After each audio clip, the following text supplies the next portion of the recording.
Padre Celestial, este día nos unimos a los ángeles para tributarte esta honra y gloria que tú te mereces.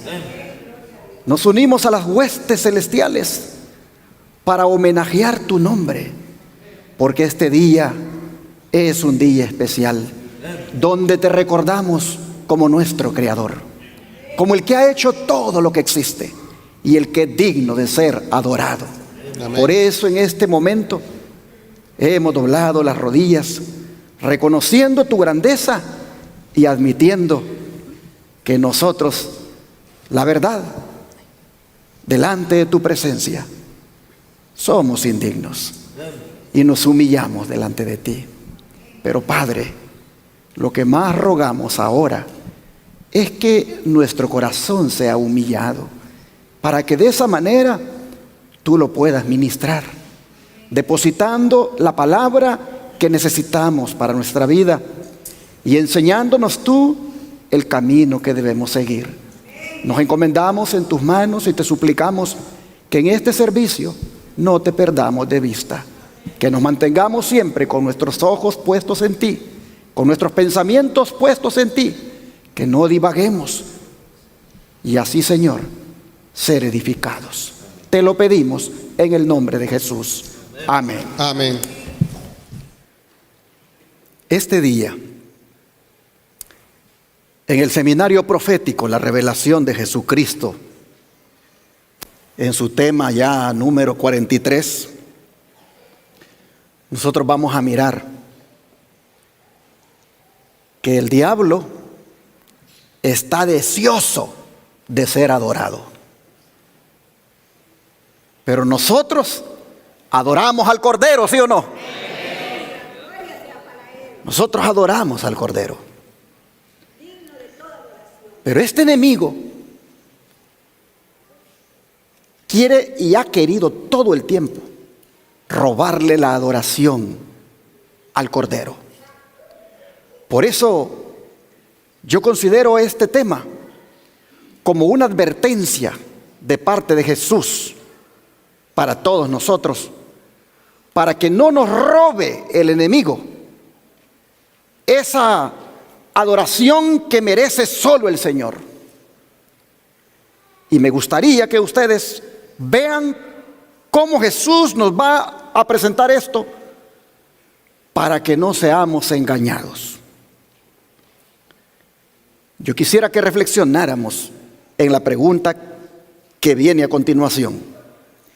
Y es, ¿quiénes adorarán a la bestia y a su imagen?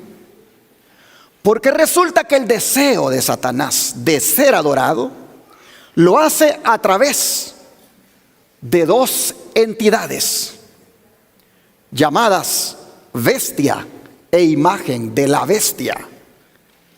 Las Escrituras dicen que ellos serán adorados.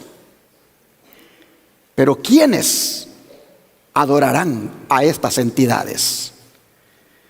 Ya nosotros sabemos, por estudios que hemos presentado en este púlpito anteriormente, que la bestia es un símbolo nada más, ese término. Es un símbolo del papado. Y el término imagen de la bestia es un símbolo de los Estados Unidos cuando se una la iglesia con el Estado. Esto, por supuesto, según la interpretación que es presentada en el libro El conflicto de los siglos, escrito por la hermana Elena White. Pero hermanos, ¿será importante reflexionar en esta pregunta? ¿Quiénes adorarán a la bestia y a su imagen? ¿Será importante reflexionar en esa pregunta? ¿Qué piensan ustedes? Claro que sí, hermanos. Claro que sí. Porque el conocimiento que nosotros tengamos de la respuesta a esa pregunta ha de determinar nuestra salvación o nuestra perdición. Así que, para entrar en esta reflexión, ¿qué les parece si leemos de la Escritura en Apocalipsis 13, versículos 3 al 4 y también el 8. Apocalipsis 13, versículo 3 y 4, como también el número 8. Y la Escritura dice, Apocalipsis 13, versículo 4, 3 y 4, y luego nos saltamos al número 8. Vi una de sus cabezas como herida de ¿qué, hermanos? De muerte. Pero su herida mortal, ¿qué pasó con ella? Fue sanada. Y cuando fue sanada, ¿qué sucedió? Se maravilló toda la tierra en pos de la bestia. ¿Y qué hicieron, hermanos? Adoraron al dragón que había dado autoridad a la bestia. Y también adoraron a la bestia diciendo, ¿quién como la bestia y quién podrá luchar contra ella? Y el verso 8 dice, y la adoraron todos los moradores de la tierra, cuyos nombres no estaban escritos en el libro de la vida del Cordero, que fue inmolado desde el principio del mundo. Si alguno tiene oído, dice el verso 9, ponga atención. Hermanos y hermanas, como ustedes pueden ver, lo que hemos leído es una visión o parte de una visión, yo diría, de las visiones más horribles que tiene el Apocalipsis. Porque se trata de una entidad llamada bestia, movida por el dragón, el cual es símbolo del diablo, que le roba la adoración al Dios verdadero y que hace que todos los habitantes de la tierra la adoren, pero hace la aclaración de que ese todos son aquellos que no están escritos en el libro de la vida del Cordero. ¿Eso qué quiere decir, hermanos? Por implicación, que hay unos que sí tienen escrito su nombre en el libro de la vida del Cordero, y esos no le adoran porque ellos solo adoran al Cordero. Hermanos y hermanas, por eso es que esta profecía se necesita ponerle atención. Es más, al final de la profecía dice, aquí hay sabiduría, dice. Aquí hay sabiduría para identificar esta entidad. Aquí les veo un número. El que se esmere, el que procure entender esto, va a encontrar sabiduría aquí. Y hermanos y hermanas, Jesús es el que dio esta profecía. Y cuando Jesús nos da una profecía, es para que su pueblo la entienda. Y sobre todo cuando la profecía tiene que ver con una advertencia. Usted y yo debemos interesarnos en entender esta profecía, porque es la advertencia de Jesús en cuanto al deseo de Satanás de querer ser adorado a través de estas entidades, llamada, como dice ahí, bestia y su imagen. Para nosotros siempre no oír lo que un hombre dice ni lo que él piensa. Vamos a respaldarnos, como siempre, en la lupa que permite ver en una forma amplia lo que tal vez en una forma escueta la Escritura nos dice. Porque si bien es cierto, aquí dice una bestia, no la identifica, pero vino el Señor y a través del don de profecía utiliza una sierva que es de los 17 añitos, con apenas 3er grado de estudio. El Señor viene y la utiliza para comenzar a darle revelación tras revelación, iluminación tras iluminación, en lo que respecta al gran conflicto entre las fuerzas del bien y del mal. y todo lo que ella recibía como revelación lo escribía. De manera que nos dejó un libro llamado El conflicto de los siglos. Han hecho de ese libro algunas, digamos, síntesis o resúmenes, llamado Conflicto Inminente o llamado Seguridad y Paz en el conflicto de los siglos. Pero es del libro ese, El conflicto de los siglos, de donde han sido sacadas esas recopilaciones. ¿Qué le fue iluminado a esta sierva del Señor en relación a la importancia de esta profecía? Se los pongo acá. En el manuscrito liberado número 14, en las páginas 91 a la 92, dice: el capítulo 13 de Revelaciones, o sea, de Apocalipsis, presenta un poderío que habrá de asumir prominencia. ¿En qué tiempo, hermanos? En los últimos días. A ver, el poder que habrá de asumir prominencia será ¿para cuándo? Para los últimos días. Y dice esta mensajera: entiendan todos que fue Cristo, el capitán de los ejércitos del Señor, quien dio estas visiones a Juan. Juan no se le antojó escribir estas cosas que parecen hasta horribles en relación con este poder, sino que fue Jesús quien se las dio para advertir a la iglesia. Dice: entiendan todos. ¿Cuántos debemos entender? Todos. Que las revelaciones del Apocalipsis son las revelaciones de Jesucristo, hermanos. Él, dice, como el capitán de los ejércitos del Señor, dio estas visiones. ¿Y cómo se las dio? Vino en persona, dice. Cristo vino en persona a la solitaria isla de Patmos. ¿Y por qué vino allá a la isla de Patmos, hermanos? Porque allí estaba Juan. ¿Pero qué estaba haciendo Juan allí? ¿Estaba de vacaciones? ¿Estaba él pasando allá unos días en el mar, en esa isla paradisíaca? No, hermanos. Estaba desterrado. El emperador Domiciano, el emperador romano, lo desterró allí para deshacerse de él. Porque antes lo habían metido en una caldera de aceite hirviendo para que muriera, y el Señor no permitió que muriera. Dijeron: este hombre no podemos deshacernos de él. Entonces mandémoslo, desterrémoslo allá a una isla solitaria, allá donde están los peores criminales, allá mandémoslo.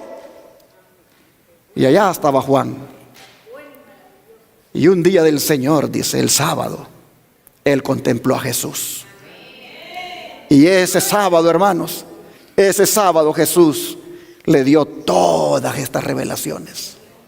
Así que vino, dice, en persona a la solitaria isla de Patmos y le mostró a Juan las cosas que serían, cosas que eran de la más alta importancia. ¿Para quién? Para su pueblo. Él, dice, Jesús veló su propia gloria. Este mensaje ha de llegar al pueblo de Dios. ¿De qué manera? Directo, sonoro y limpio de toda mezcla de sabiduría y tradición humana.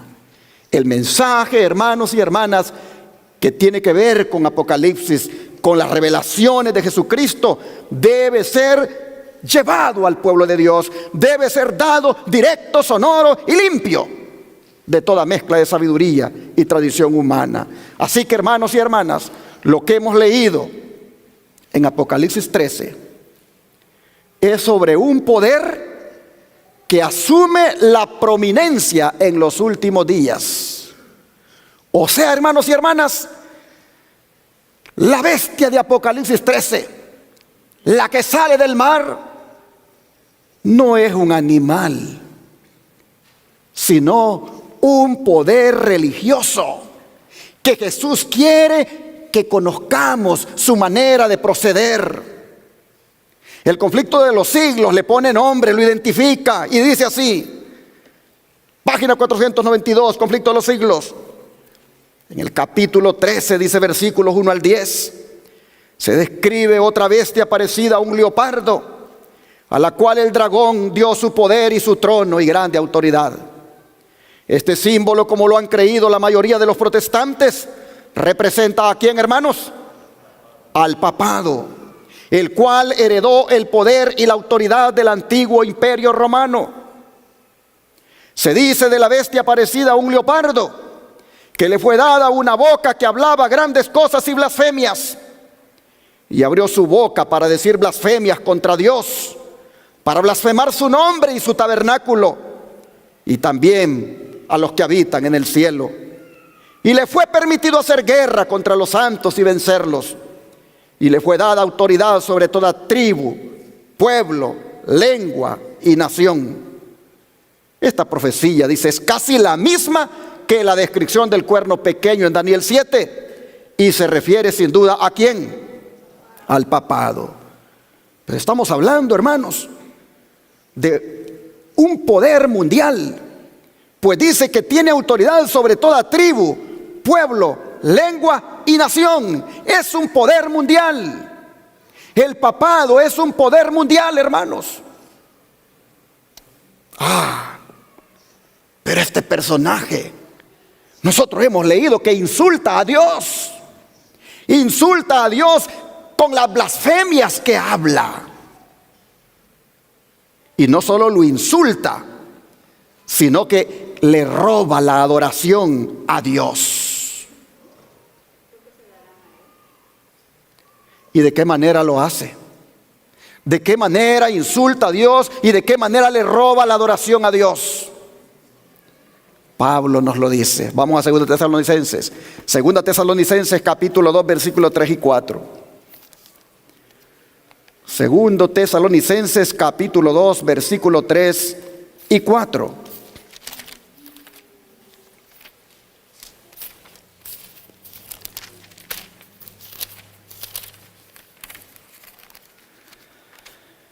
Y la Escritura dice: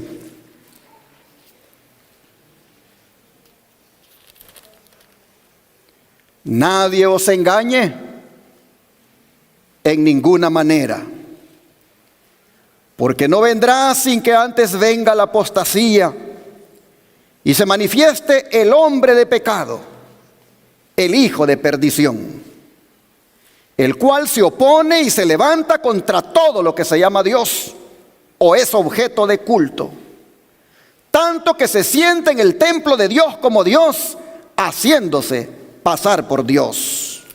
Ahora vea los versículos 7 al 9.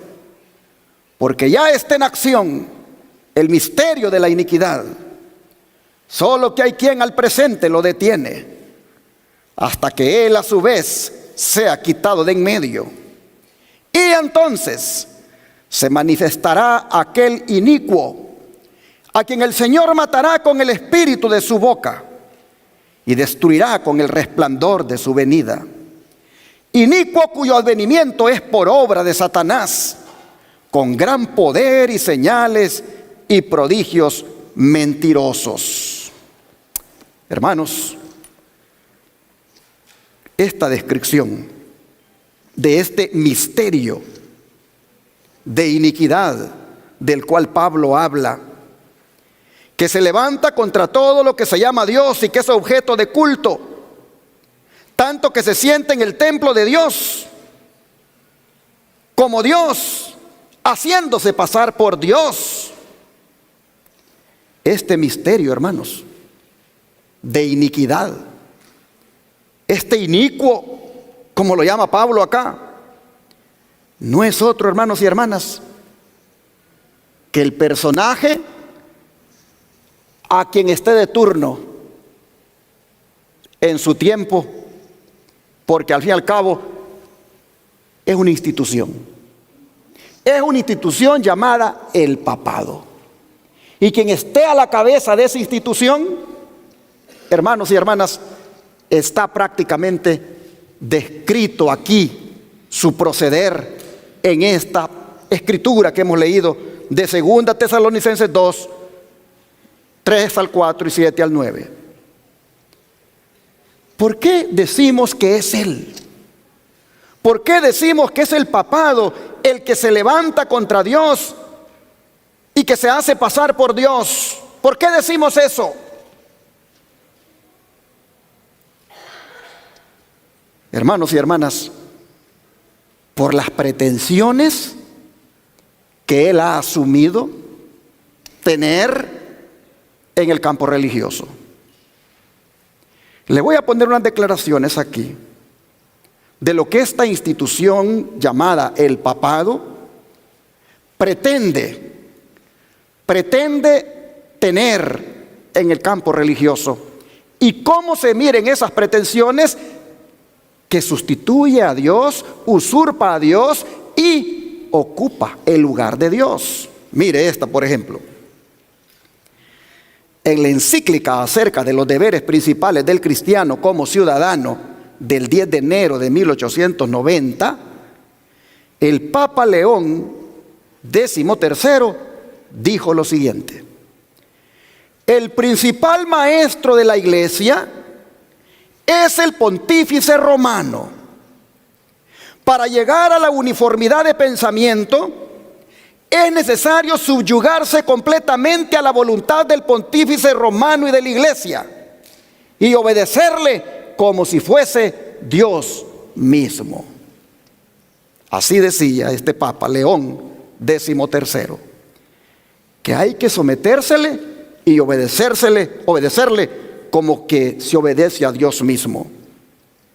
Pero luego vean esta declaración del 20 de junio de 1894 del mismo Papa León XIII. Nosotros los papas tomamos en este mundo el lugar del Dios omnipotente. Pero vea todavía esta otra declaración. Se hace llamar el Santo Padre, el Sumo Pontífice y el Vicario de Cristo. En otras palabras, usurpa al representante de Cristo aquí en la tierra, el cual es el Espíritu Santo. Porque la palabra vicario es representante. Él, al arrogarse el título de vicario de Cristo, está, repito, usurpando al Espíritu Santo, quien es verdaderamente el único representante de Cristo aquí en la tierra. Oh, hermanos, pero ¿qué significa esto de que Él es el representante de Cristo? Dejemos que ellos mismos nos digan a qué se refieren con eso. Miren en un concilio vaticano lo que se dijo acerca del papado. El Papa es el juez supremo de la ley de la tierra. Él es el vicegerente de Cristo. Y no es solo un sacerdote para siempre, sino que es también el Rey de Reyes y Señor de Señores. Ahí está la fuente. Usted puede buscarlo ahí en el internet. Ahí está la fuente donde es tomado lo que se piensa del papado. Y él no lo niega. Él no sale desmintiendo. No, miren, están exagerando. No, él acepta todo esto. Pero vean esta otra. El Papa San Pío X dijo: el Papa no es simplemente el representante de Jesucristo. Por el contrario, Él es Jesucristo mismo, bajo el velo de la carne, y por medio de un ser común a la humanidad, continúa su ministerio entre los hombres. ¿Habla el Papa? Es Jesucristo quien está hablando. ¿Enseñó el Papa? Es Jesucristo quien enseña.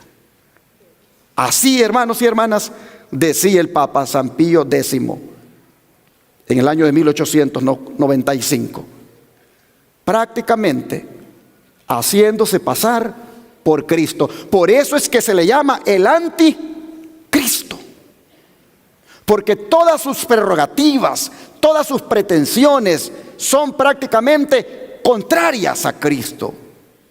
Pero su osadía llega tan lejos al ordenarle a Cristo que baje a hacerse presente en la misa.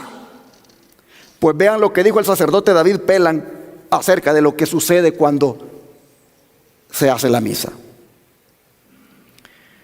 Nunca, dice el sacerdote, nunca invito a un ángel que baje del cielo para oír misa aquí. No es el lugar, dice, para los ángeles. La única persona en el cielo que le pido venir aquí es a Jesucristo. A Él le ordeno bajar. Él tiene que venir según mi voluntad. Tomé pan en mis dedos esta mañana y dije, este es el cuerpo y la sangre de Jesucristo y Él tiene que bajar. Esta es una de las cosas que debe hacer Él. Tiene que bajar cada vez que digo misa a mi voluntad. Y cuando lo hago, Cristo tiene que obedecer. Así, hermanos y hermanas, ustedes pueden ver que el papado le da cumplimiento a las palabras del apóstol Pablo cuando dice, ese es un misterio de iniquidad que se hace pasar por Dios y que se pone de tal manera que lo adoren como Dios. Oh, hermanos, pero si hay algo donde se ha levantado contra Dios, que es objeto de culto verdadero, si hay algo en lo cual se ha levantado contra Dios, es en lo siguiente que menciona el libro El conflicto de los siglos. El gran apóstata había logrado ensalzarse a sí mismo sobre todo lo que se llama Dios o es objeto de culto. Se había atrevido a alterar el único precepto de la ley divina que señala de un modo infalible a toda la humanidad al Dios viviente y verdadero. ¿Cuál es ese mandamiento, hermanos? El mandamiento del sábado, ese precepto. En el cuarto mandamiento, Dios es dado a conocer como el creador de los cielos y de la tierra, y distinto por lo tanto de todos los dioses falsos. Como monumento conmemorativo de la obra de la creación, fue santificado el día séptimo como día de descanso para el hombre. Estaba destinado a recordar siempre a los hombres que el Dios viviente es fuente de toda existencia y objeto de reverencia y adoración. ¿Por qué adoramos en sábado, hermanos? Porque estamos adorando al Dios que hizo los cielos, la tierra, el mar y todo lo que existe. Estamos adorándolo en este día, porque este es el día que se constituye en un monumento de la creación y donde se homenajea o se le da homenaje al autor de todo lo que existe. El sábado fue para eso que se ha dejado.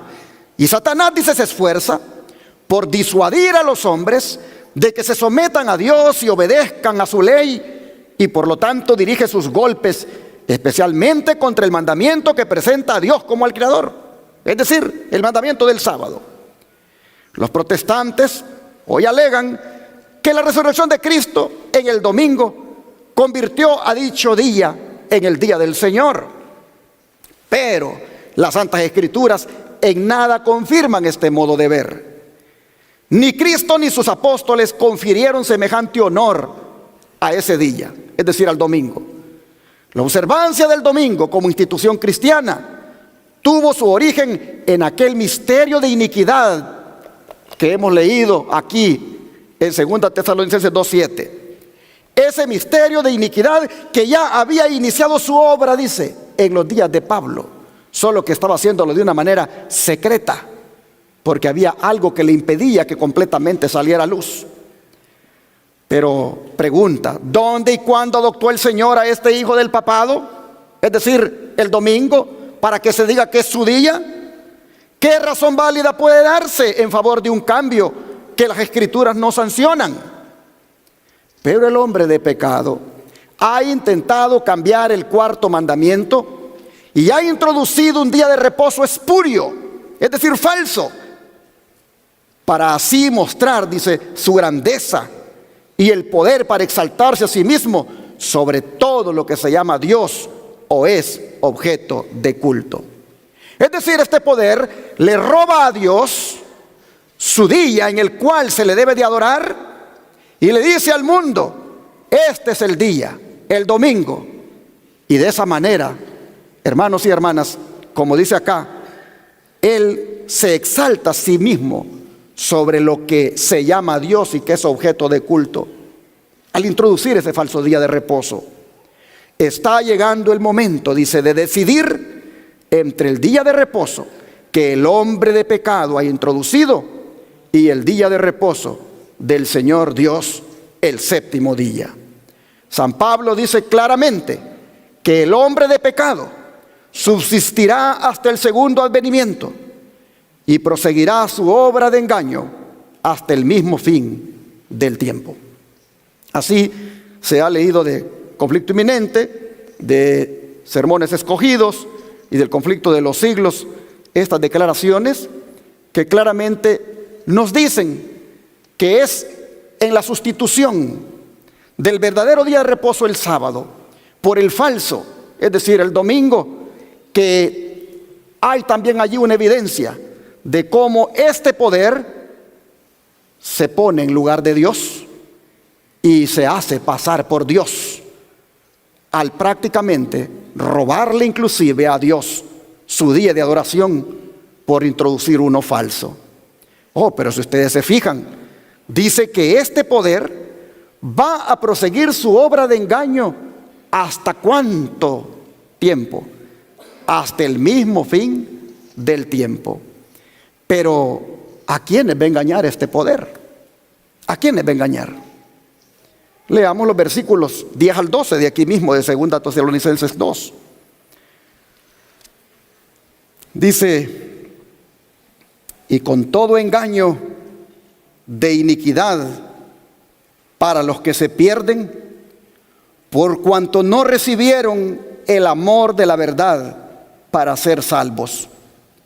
Por esto Dios les envía un poder engañoso para que crean la mentira, a fin de que sean condenados todos los que no creyeron a la verdad, sino que se complacieron en la injusticia. Así que este poder ha estado engañando a la humanidad, seguirá engañando, pero especialmente dice que engaña a los que no reciben el amor a la verdad. O sea, aquellos que tienen la oportunidad de amar la verdad, pero la desprecian, la rechazan y llegan inclusive hasta odiarla. Pero eso, lo único que hace es hacerlos más propensos a la influencia de todo lo que es engañoso, a todas las artimañas de este hombre de pecado, hijo de perdición o inicuo.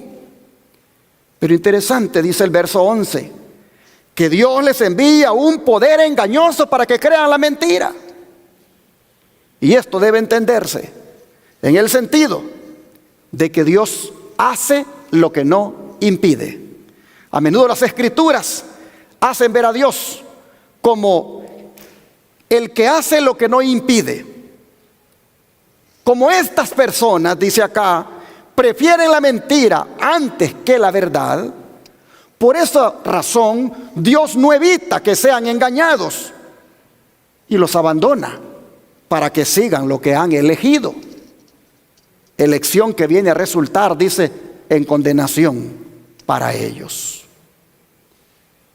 Por eso, hermanos y hermanas, debemos darle gracias a Dios por haber conocido la verdad. Debemos estar muy agradecidos con Dios porque esta verdad que por su gracia hemos conocido nos permite abrir los ojos y poder ver cómo las tinieblas en las que antes andábamos realmente tienen a la gran mayoría del mundo en esa ceguera que no pueden ver. Bendito sea Dios que nos reveló la verdad. Hermanos y hermanas, aquí el apóstol Pablo dice: los que habiendo conocido la verdad no la aprecian, no la aman, la rechazan y llegan al punto de hasta odiarla, dice, son dejados para que sigan en el engaño hasta que finalmente son condenados. Esto nos dice, hermanos, que lo que uno siembra, ¿eso qué cosa? Cosecha. ¿Te gusta la mentira? Entonces el engaño va a venir en gran cantidad y lo recibirás como que fuera verdad, pero es un engaño que te traerá a la perdición. Eso es lo que Pablo está diciendo en relación a lo que este hombre de pecado ha hecho con la humanidad y que millones de cristianos evangélicos le siguen sus pisadas en lo que pretende. Por eso yo he contado una ilustración y quizás la voy a repetir ahora, de un pastor de allá de mi país que me contaba que dos amigos, después que salieron de la escuela, que pasaron su tiempo allí juntos estudiando, eligió cada uno lo que iba a hacer en la vida. Uno de ellos se hizo pastor, se hizo ministro, y el otro se hizo sacerdote. Pero un día se encontraron y hablando le dice el sacerdote al amigo: ¿y entonces qué has hecho de tu vida? Bueno, dice, soy un pastor, me dedico a ministrar a las almas. Y le dice, ¿y de cuál iglesia? Y ya le dijo el nombre de la iglesia. Y le dice, ¿quieres que te diga una broma?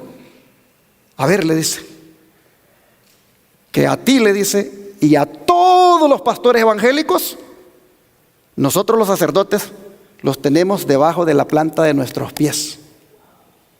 Y el amigo le dice, ¿cómo así? Sí, le dice, ¿qué día guardas tú? Pues el domingo. Ah, ¿y por qué guardas el domingo? ¿Dónde está el mandamiento que te ordena guardar el domingo? ¿Sabes de dónde viene el domingo? ¿Quién lo introdujo en el mundo? ¿Quién ha metido que todo el mundo guarde el domingo? Nosotros, le dijo. Nosotros, nuestra iglesia católica. Por eso es que te digo que a todos ustedes los tenemos debajo de la planta de nuestros pies. ¿Sabes a quiénes son los únicos? Le dijo, que no tenemos debajo de la planta de nuestros pies. Son esos que guardan el sábado. A esos sí no tenemos debajo de la planta de nuestros pies, porque esos están guardando el verdadero día de descanso. Y cuando escuché esa anécdota dije yo, gloria a Dios porque guardo el sábado. Gloria a Dios porque conocí esta verdad. Gloria a Dios que el Señor me sacó de allí porque yo estaba ciego allí, guardando un día que no es el día de reposo.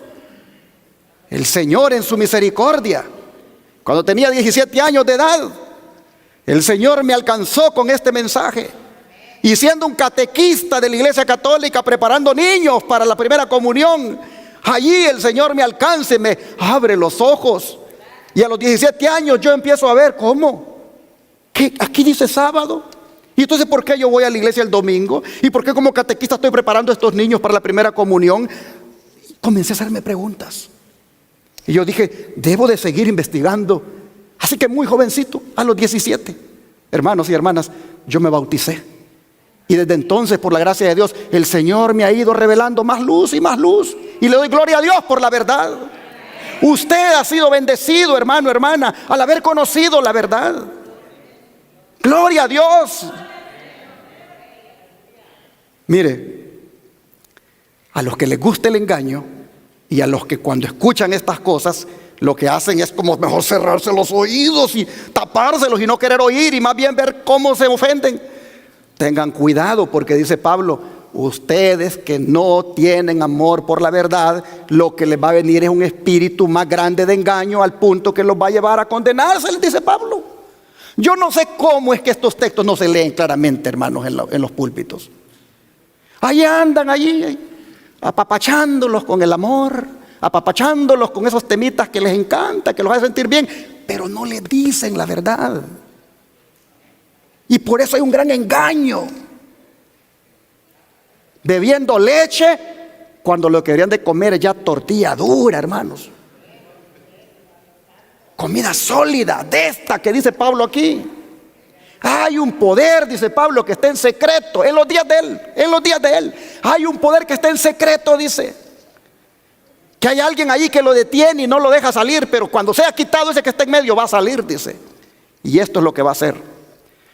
se va a hacer pasar por Dios, va a pretender ser Dios, se va a sentar en el templo de Dios, y ya usted ha mirado todo lo que el papado pretende ser, donde prácticamente cumple lo que Pablo dijo. Pero aquellos, dice, aquellos que están siempre en ese engaño, dice Pablo, todavía van a recibir más engaño y más engaño, al punto de que terminarán siendo condenados. Y por eso el don de profecía, vea lo que dice en relación con esto.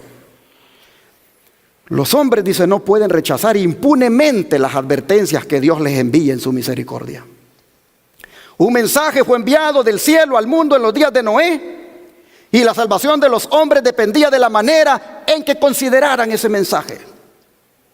Por el hecho de que ellos habían rechazado la advertencia, el Espíritu de Dios se retiró de la raza pecadora y ellos perecieron en las aguas del diluvio. Es decir, no quieren la verdad, entonces esto es lo que viene. Ejemplo de Noé. Mire este otro. En tiempos de Abraham, la misericordia cesó de rogar a los culpables habitantes de Sodoma, y todos, excepto Lot con su esposa y sus 2 hijas, fueron consumidos por el fuego enviado del cielo. ¿Por qué? Porque no quisieron oír las advertencias de Dios. Otro dice, tanto aconteció en días de Cristo. El Hijo de Dios declaró a los judíos incrédulos de esa generación: vuestra casa, les dijo, os es dejada desierta. Y así, al considerar los últimos días, dice, el mismo poder infinito declara respecto de los que no aceptan el amor de la verdad que los hubiera salvado. Por eso Dios les envía, dice, un poder seductor que les hace creer en la mentira, para que sean condenados todos cuantos no creyeron a la verdad y prefirieron la iniquidad. A medida que rechazan las enseñanzas de su palabra, Dios les retira su espíritu y los abandona a los engaños que aman. Por eso, hermanos, es que terminarán adorando a la bestia y a su imagen, porque ella los engañará, y lo harán en gran número, pues leímos que todos los moradores de la tierra, ¿qué van a hacer? Lo van a adorar. Pero ¿cómo va a lograr que lo adoren todos? ¿Cómo va a lograr el papado que lo adoren todos los habitantes de la tierra que no tienen sus nombres escritos en el libro de la vida? ¿Cómo va a lograr que lo adoren? Lo va a lograr utilizando lo que siempre ha estado utilizando: la mentira y también la fuerza. ¿A través de quién? A través del poder civil. Los Estados Unidos, el poder civil unido con la iglesia. Esto será obrado, dice Apocalipsis, por la bestia de 2 cuernos que sube de la tierra, y que aquí en Apocalipsis 13, versículos 11 al 15, nos habla de su accionar para ayudarle a la bestia a que todos la adoren. Miren lo que hace. Apocalipsis 13, versículo 11 al 15. Dice así: después vi otra bestia que subía de la tierra, y tenía 2 cuernos semejantes a los de un cordero, pero hablaba como dragón, y ejerce toda la autoridad de la primera bestia en presencia de ella, y hace que la tierra y los moradores de ella adoren a la primera bestia, cuya herida mortal fue sanada. También hace grandes señales, de tal manera que aún hace descender fuego del cielo a la tierra delante de los hombres. ¿Y qué hace con esos milagros, hermanos? Engaña a los moradores de la tierra con las señales que se le ha permitido hacer en presencia de la bestia. Y manda a los moradores de la tierra que le hagan imagen a la bestia que tiene herida de espada y vivió. Y se le permitió infundir aliento a la imagen de la bestia, para que la imagen hablase e hiciese matar a todo el que no la adorase. Así que aquí tenemos un poder, hermanos, que es político, pero también es religioso. Como dije, serán los Estados Unidos cuando la iglesia y el Estado se unan. Así ha sido revelado por el don de profecía, se los pongo aquí. Dice en este comentario bíblico Adventista tomo 7 de Ellen White, en la página 986. Aquí dice: hay un símbolo notable del surgimiento y crecimiento de nuestra nación, los Estados Unidos. Y los cuernos semejantes a los de un cordero, emblemas de inocencia y mansedumbre, representan bien el carácter de nuestro gobierno, como se expresa en sus dos principios fundamentales: republicanismo y protestantismo. Eso representan los dos cuernos de la bestia que sube de la tierra. Pero sigue diciendo ahora el conflicto de los siglos, página 496. Habiendo identificado que es los Estados Unidos, pregunta: ¿qué entonces es la imagen de la bestia? ¿Y cómo se la formará? La imagen, dice, es hecha por la bestia de dos cuernos, y es una imagen de la primera bestia. Así que para saber a qué se asemeja la imagen y cómo será formada, debemos estudiar los rasgos característicos de la misma bestia, es decir, el papado. Cuando la iglesia primitiva se corrompió, al apartarse de la sencillez del evangelio y al aceptar costumbres y ritos paganos, perdió el espíritu y el poder de Dios, y para dominar las conciencias buscó el apoyo del poder civil. El resultado fue el papado, es decir, una iglesia que dominaba el poder del Estado y se servía de él para promover sus propios fines y especialmente para extirpar la herejía. Bueno, para que los Estados Unidos formen una imagen de la bestia, debe hacer lo mismo. Es decir, el poder religioso debe dominar de tal manera al gobierno civil que la autoridad del Estado sea empleada también por la iglesia para cumplir sus fines. Y cuando eso ocurre, hermanos, la adoración a la bestia y a su imagen tomará lugar. Pero si se fijan, los que van a adorar estos poderes son aquellos que serán engañados por los falsos milagros que harán los religiosos unidos con el gobierno civil. Milagros como este que menciona de hacer descender fuego del cielo a la tierra. ¿Cuál es el propósito de hacer esos impresionantes milagros? Convencer a la humanidad de que ellos, Dios, está usándolos. Convencer a la humanidad de que inclusive lo que ellos han hecho de cambiar por ley, por decreto, el día sábado, día de reposo, y poner el domingo, digo, por decreto legislativo, ellos van a tratar con esos milagros de convencer a la humanidad de que Dios avala lo que están haciendo. Así, hermanos y hermanas, se va a imponer la ley dominical, conocida como la marca de la bestia, en los versículos 16 y 17. Leamos, dice: y hacía a todos, que a todos, pequeños y grandes, ricos y pobres, libres y esclavos, se les pusiese una marca en la mano derecha o en la frente, y que ninguno pudiera comprar ni vender, sino el que tuviera la marca o el nombre de la bestia o el número de su nombre. Llama la atención, hermanos, que esta marca no tiene nada que ver con microchips, ni pinchazos en el brazo o en alguna otra parte del cuerpo, sino que es una marca que tiene que ver con adoración. La marca de la bestia tiene que ver con adoración, no con código de barras, no con microchips, ni con pinchazos que te vayan a poner ahí, porque ahí, no, hermano, hermana, no tiene nada que ver eso con la marca de la bestia. La marca de la bestia tiene que ver con adoración, porque mira el verso 15, claramente dice: y se le permitió infundir aliento a la imagen de la bestia, para que la imagen hablase e hiciese matar a todo el que no la adorase.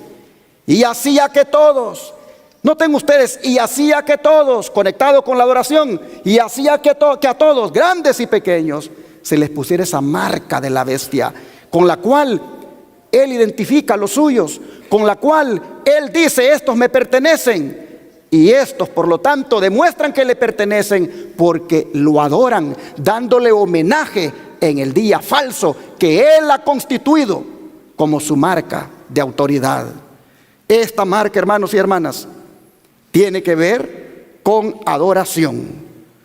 O sea que, como Dios tiene un día para adorarle, el cual es el sábado, para que se le rinda homenaje, así también, hermanos y hermanas, la bestia tiene su día y lo impondrá por decreto a nivel mundial para que todo el mundo le rinda homenaje y así lo adoren. El don de profecía respalda esto que les digo. Dice así: Conflicto de los Siglos, página 502 a la 503. La imposición de la observancia del domingo por parte de las iglesias protestantes es una imposición de que se adore al papado, o sea, la bestia. Los que, comprendiendo las exigencias del cuarto mandamiento, prefieren observar el falso día de reposo en lugar del verdadero, que es el sábado, rinden de esa manera homenaje a aquel poder, el único que ha ordenado su observancia, es decir, eso de guardar el domingo. Pero por el mismo hecho de imponer un deber religioso con ayuda del poder secular, las mismas iglesias estarían elevando una imagen a la bestia. De aquí que la imposición de la observancia del domingo en los Estados Unidos equivaldría a imponer la adoración de la bestia y de su imagen. Pero los cristianos de las generaciones pasadas observaron el domingo creyendo guardar así el día de descanso bíblico. Y ahora hay verdaderos cristianos en todas las iglesias, sin exceptuar la católica romana, que creen honradamente que el domingo es el día de reposo divinamente instituido. Dios acepta su sinceridad de propósito y su integridad. Pero cuando la observancia del domingo sea impuesta por ley y que el mundo sea ilustrado respecto a la obligación del verdadero día de descanso, el cual es el sábado, entonces el que transgrediere el mandamiento de Dios para obedecer un precepto que no tiene mayor autoridad que la de Roma, ese entonces, dice, honrará con ello al papado por encima de Dios y va a rendirle homenaje a Roma y al poder que impone la institución establecida por Roma. Es decir, adorará la bestia y su imagen.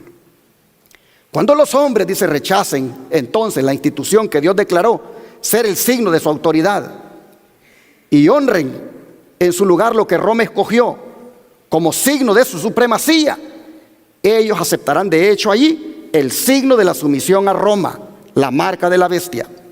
Y solo cuando la cuestión haya sido expuesta hacia las claras ante los hombres y ellos hayan sido llamados a escoger entre los mandamientos de Dios y los mandamientos de los hombres, solo entonces será cuando los que perseveren en la transgresión recibirán la marca de la bestia. ¿Qué tan lejos estamos de que eso ocurra? ¿Qué tanto hay de avances para que esto se dé? Bueno, mire lo que sigue diciendo. Ya están en marcha, dice, preparativos. Y hay movimientos en acción que resultarán en hacer una imagen de la bestia. Se producirán acontecimientos en la historia de la tierra que cumplirán las predicciones de la profecía para estos últimos días. El Señor me ha mostrado claramente que la imagen de la bestia será formada antes que termine el tiempo de gracia, porque constituirá la gran prueba para el pueblo de Dios, por medio de la cual se va a decidir el destino de cada uno. Cuando las iglesias principales de los Estados Unidos, uniéndose en puntos comunes de doctrina, influyan sobre el Estado para que impongan los decretos y las instituciones de ellas, entonces la América protestante habrá formado una imagen de la jerarquía romana y la inflicción de penas civiles contra los disidentes vendrá de por sí sola.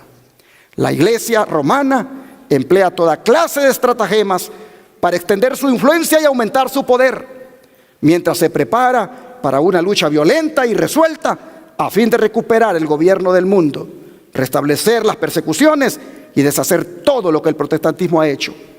El catolicismo está ganando terreno en todas direcciones. Conflicto de los siglos, página 553, y otros libros más que cité, que aparecían acá, vienen hablando, hermanos, de esto, de cómo está de avanzado el movimiento para imponer la ley dominical, para de esa manera rendirle homenaje al papado y que todos los que acepten dicha marca de la bestia o ley dominical, entonces así la adoren. Pero interesante, dice cómo ha ganado terreno, en todas direcciones el catolicismo para que se pueda dar eso. Sí, hermanos, ha ganado la voluntad de todos, políticos, empresarios, financistas, académicos, religiosos, científicos, artistas, tecnólogos, sindicatos, organismos internacionales, magnates, etcétera, etcétera. A todos los tiene detrás de su agenda. Todos están a la orden. Aún los que lo critican terminan después yendo al Vaticano a decirle que si le pueden dar un beso, como lo hizo el recién electo presidente de Argentina, Javier Milei. Se llenó la boca ante las cámaras de televisión diciendo que el Papa es un diablo, que él es el espíritu del maligno, y apenas lo eligieron de presidente, tuvo una su visita por ahí a saber de quién, y ahí fue al Vaticano ahora a abrazarlo y a decirle que se le podía dar un beso, y las paces se hicieron, se reconcilió el hombre. Así, hermanos y hermanas, no cabe duda que el catolicismo está ganando terreno, como dice el conflicto de los siglos, en todas direcciones, y es cuestión de tiempo para que el mundo entero le adore a él, como también a su imagen, aceptando su marca. Solo, hermanos y hermanas, que los que van a adorarle son quienes, dice, los que no tengan su nombre escritos ¿en dónde? En el libro de la vida. Los que van a adorar, dice al papado, los que van a adorar a la bestia y a su imagen, son los que no tengan su nombre escritos en el libro de la vida. ¿En el libro de la vida de quién, hermanos? Del Cordero. El Cordero tiene un libro que se llama el libro de la vida, y ahí están anotados los que han aceptado el regalo que Él les da, como es la vida eterna. He llamado el libro de la vida porque es el libro de los vivientes, porque allí están anotados aquellos que viven para Cristo. Allí están anotados aquellos que han muerto al pecado y viven para Cristo. Pues Dios, dice la Biblia, que no es un Dios de muertos, sino de ¿qué? De vivos. El libro de la vida del Cordero. Cuando, hermanos y hermanas, nosotros venimos y aceptamos a Cristo, nuestros nombres son anotados en el libro de la vida del Cordero. Pero, ¿por qué razón es que la mayoría del mundo, dice la Biblia, que van a adorar a la bestia y a su imagen porque no estaban en el libro de la vida del Cordero? Pregúntate, hermano, ¿por qué no están en la vida del Cordero la mayoría del mundo? Cuando adoran a la bestia y a su imagen, ellos allí lo único que están haciendo es mostrando que no pertenecen a Dios. Porque los que están en el libro de la vida del Cordero son los que pertenecen a Dios. Y usted dirá, ¿pero cómo? Millones de cristianos han aceptado a Cristo. Millones de cristianos han aceptado a Cristo como el Cordero de Dios que les quita el pecado del mundo. Y por lo tanto podrá decir alguien, ¿cómo es posible que van a adorarle por no estar anotados en el libro de la vida? Entonces, ¿están anotados o no están anotados los que han aceptado a Cristo? Bueno, hermanos, es que no se trata de una aceptación nominal, de que porque yo digo que lo he aceptado. La aceptación de Cristo debe ser en toda su dimensión. Es decir, hay que aceptar a Cristo con todo y su plan de redención, con todo y su plan de salvación. No solamente aceptémosle en la verdad de que Él ha muerto por mis pecados, no, aceptémoslo también en la verdad que Él ha dicho: si me amas, guarda mis mandamientos. Y la mayoría que va a adorar al papado es porque se han quedado nada más en una parte de haber aceptado a Jesús, solo en la parte de que Él es su Salvador, pero no en la parte donde Él les dice: y ahora si me aman, guarden mis mandamientos. Allí no.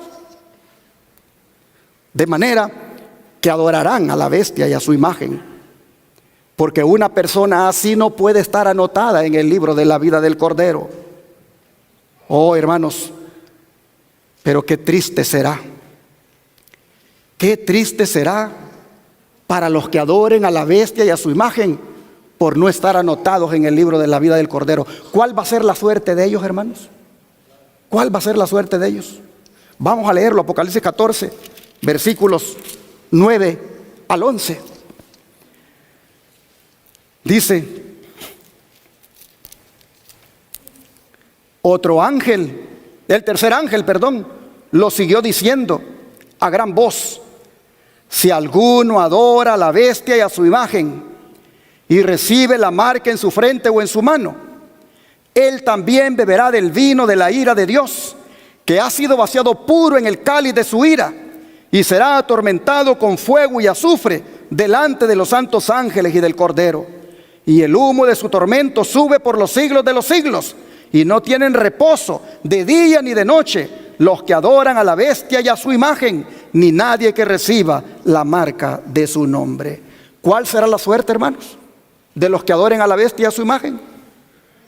¿Cuál será la suerte? Dice que será un tormento.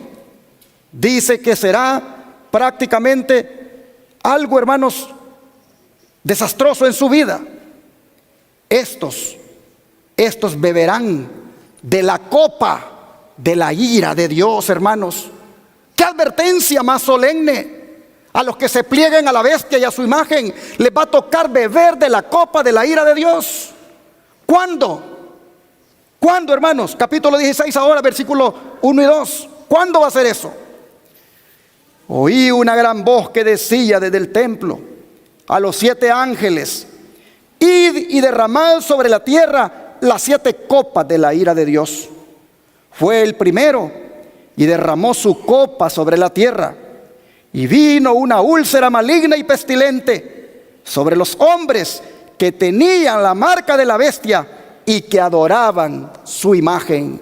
Así que, hermanos y hermanas, el derramamiento de las plagas, que es de lo que trata este capítulo, será la manifestación de la ira de Dios para los que adoren a la bestia y a su imagen. Y vean dónde va a terminar, hermanos.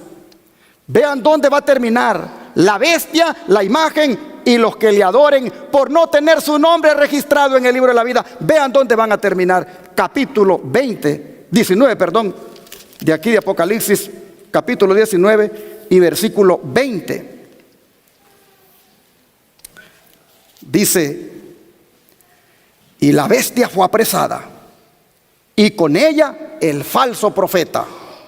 Así es llamado la imagen de la bestia, falso profeta, por las señales, por los milagros mentirosos que hará al final de los días, para poder imponer la marca de la bestia y le crean que eso viene de Dios.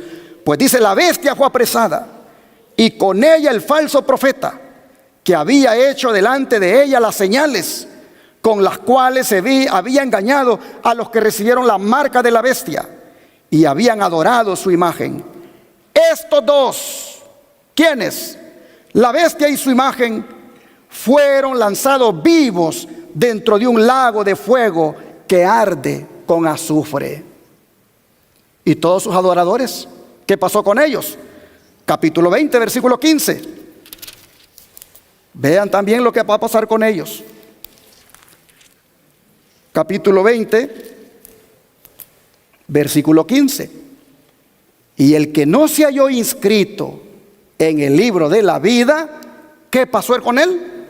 Fue también lanzado al lago de fuego, hermanos, donde la bestia y su imagen fueron lanzados. Allí también van a ser lanzados sus adoradores. ¿Ven ustedes qué serio es esto?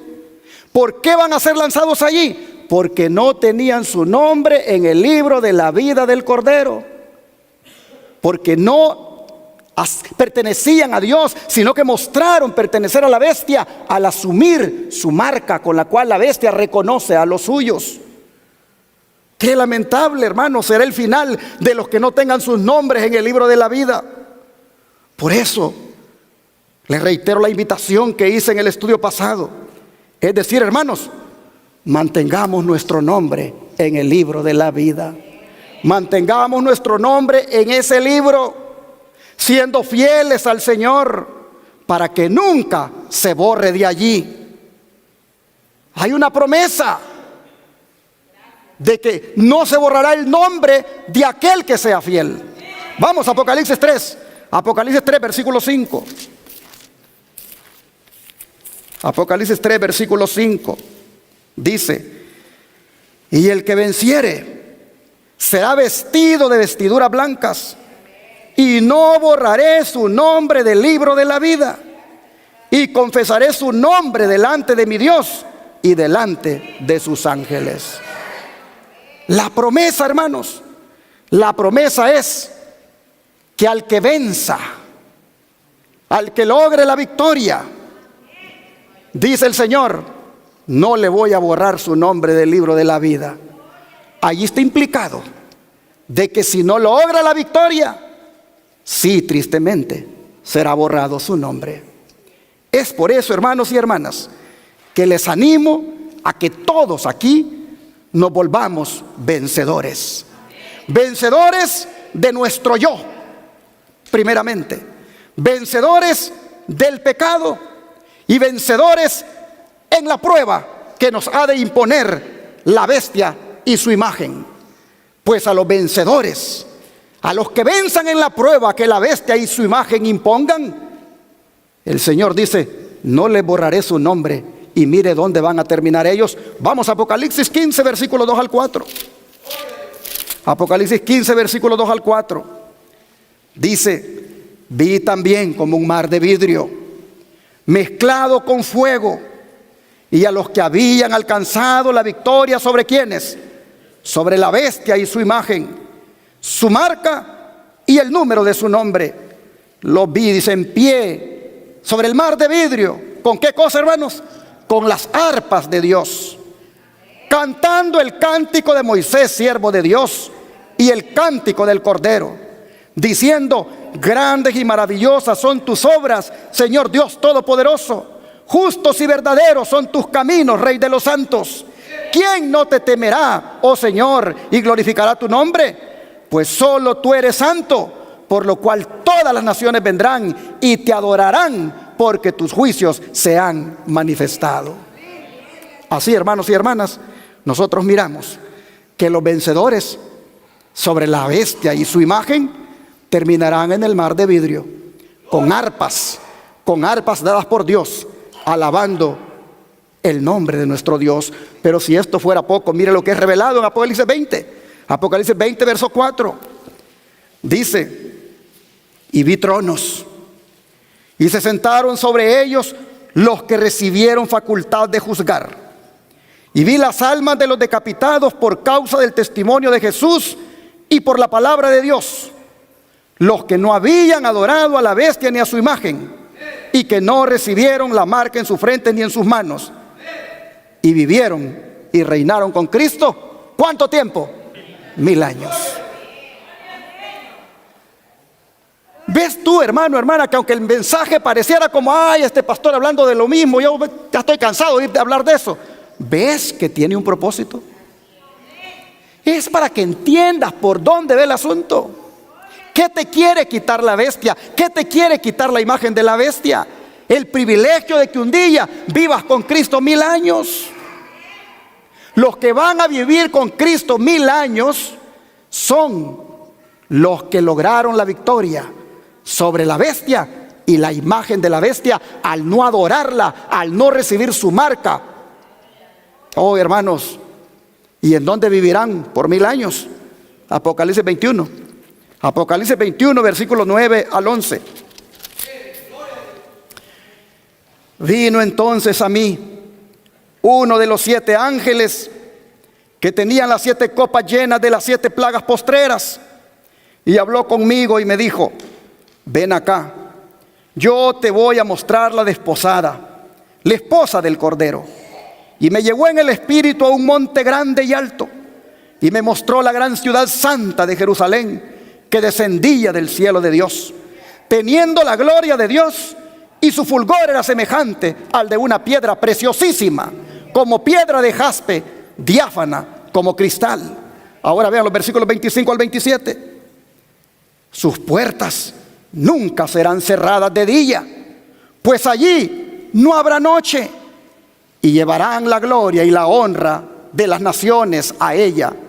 No entrará en ella ninguna cosa inmunda o que hace abominación y mentira, sino solamente los que están inscritos en el libro de la vida del Cordero. Así que, hermanos y hermanas, ¿quiénes adorarán a la bestia y a su imagen? Los que no estén escritos en el libro de la vida del Cordero. ¿Cuál será su suerte?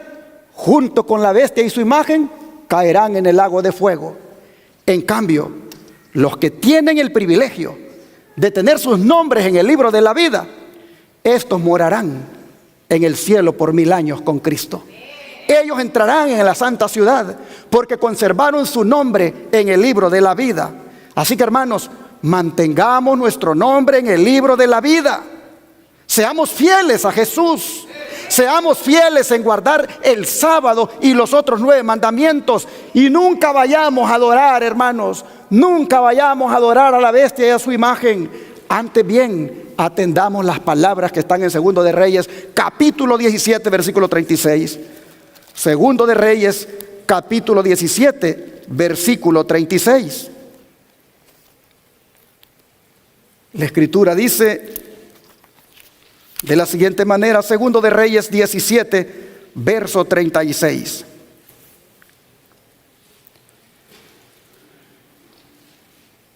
Mas a Jehová, que os sacó de la tierra de Egipto con gran poder y brazo extendido, a este temeréis y a este adoraréis y a este haréis sacrificio. ¿A quién debemos adorar, hermanos? A Jehová nuestro Dios. A este temeréis y a este adoraréis, y solo a este ofreceréis sacrificios. ¿Por qué a Él? Porque Él nos hizo a su imagen y semejanza. Porque Él cuida de nosotros las 24 horas. Porque Él vela por nosotros. Porque Él nos sustenta. Porque Él nos da techo. Porque Él nos da comida. Él nos da abrigo. Él, hermanos, vela las 24 horas del día por nosotros. Mientras estamos dormidos, Él pone ángeles que nos custodien. A Él y solo a Él debemos adorar. Por eso, aunque el diablo ande deseoso porque lo adoren, respondámosle como Cristo le respondió en Mateo 4, verso 10. Mateo 4, verso 10. Mateo 4, verso 10 dice de la siguiente manera: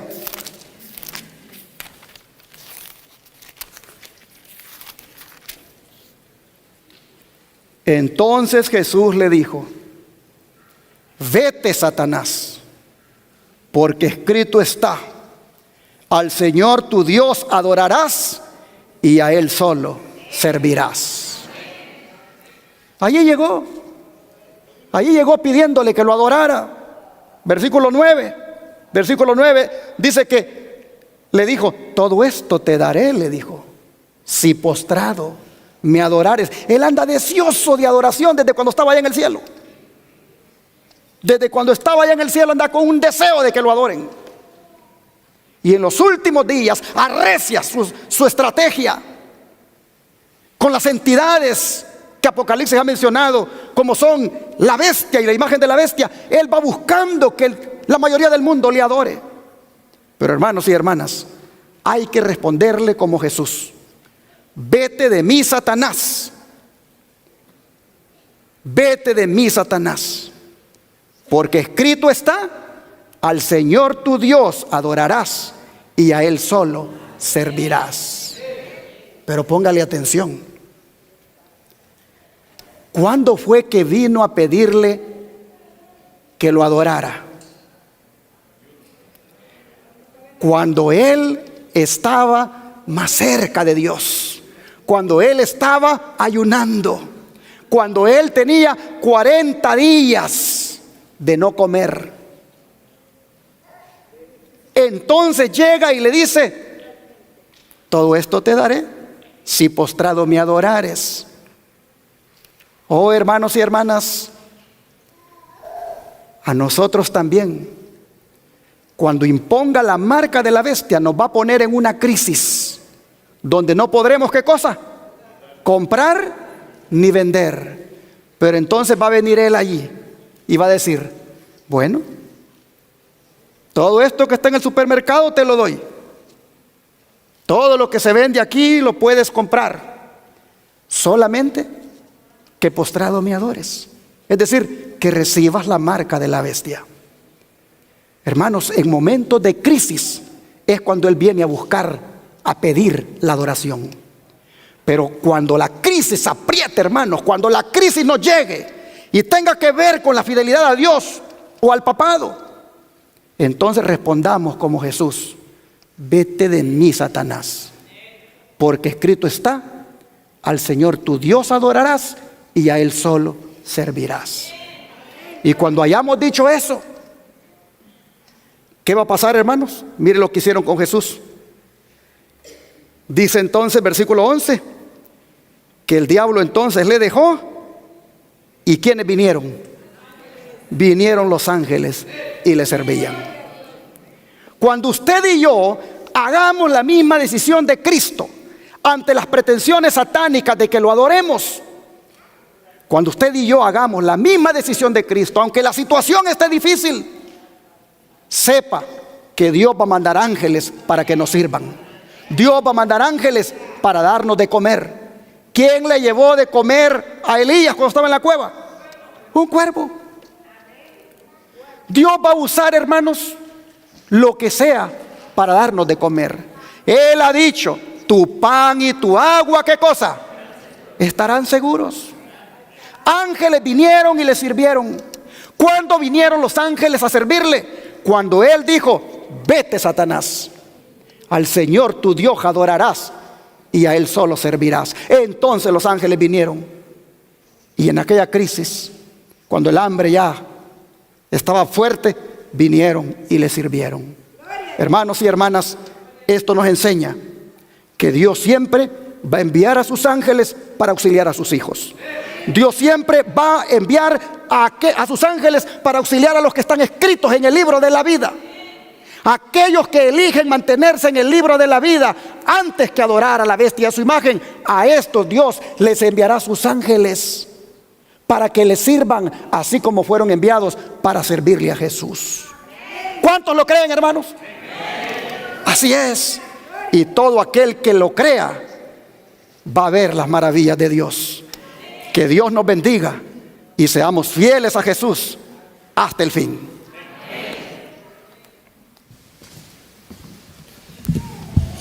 Damos gloria a Dios, nos ponemos en pie y cantamos Cordero de Dios.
Oh mi Jesús, soy pecador, pero tu gracia me salvó. De hoy en más te seguiré. Soy tu Cordero, mi Señor. Oh Salvador, mi Salvador, Cordero Santo de mi Dios, que me lavó de mi maldad. Es el Cordero, mi Señor.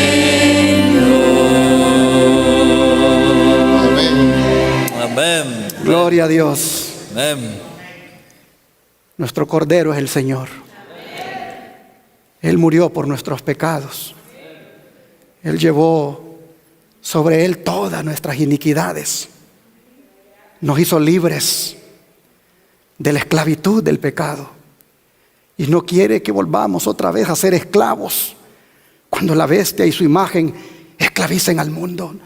Él no quiere que volvamos a ser esclavos, y por eso, como Cordero de Dios, nos da estas profecías para advertirnos y que vayamos haciendo ya la decisión de ser leales solo al Cordero.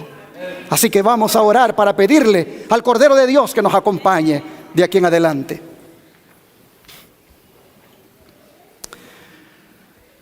Padre Santo y Soberano, te agradecemos por hacernos ver con mucha anticipación las cosas que han de venir. Nos has dicho que el que tiene oído que ponga atención. Y hemos puesto atención, Señor. Hemos visto de qué se va a tratar la prueba al final. Se va a tratar de la adoración verdadera y la falsa. De dos entidades que demandarán adoración falsa. Y de ti, que siempre has pedido una adoración en espíritu y en verdad. Hoy, Señor, nosotros hacemos la decisión de ponernos del lado tuyo. Y de que en ese día, cuando se tenga que hacer esa elección, elijamos mantenernos del lado tuyo. Oh Señor, sabemos que no será fácil, pero sabemos que si como Cordero de Dios estás con nosotros, vamos a lograr la victoria. Así que te pedimos que nos ayudes a ser leales al Cordero, que nos ayudes a ser seguidores del Cordero por donde quiera que va, de manera que podamos tener su sello de protección. Así, Señor, nos ponemos en tus manos y te suplicamos que ante toda pretensión de adorar al enemigo, la rechacemos y adoremos solo a Dios. Te lo pedimos en el nombre de Jesús. Amén.